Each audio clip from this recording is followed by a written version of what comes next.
Hello বন্ধুরা, আজকে না আমি খাবো আম মাখা। এই অফ সিজনে না আমি আমটা কোথা থেকে পেয়েছি জানো? আমি বাজার থেকে কিনে নিয়ে এসেছি। আমার এত আম মাখা খেতে ইচ্ছা করছিল, তো কাঁচা আম আমি কিনে নিয়ে এসেছি।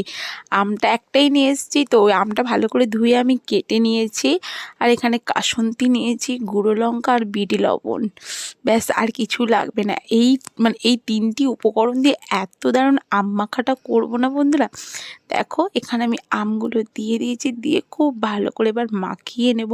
আর শীতকালে তো টক টক খেতে খুবই ভালো লাগে। তোমাদের কার কার ভালো লাগে অবশ্যই কমেন্টে বলো।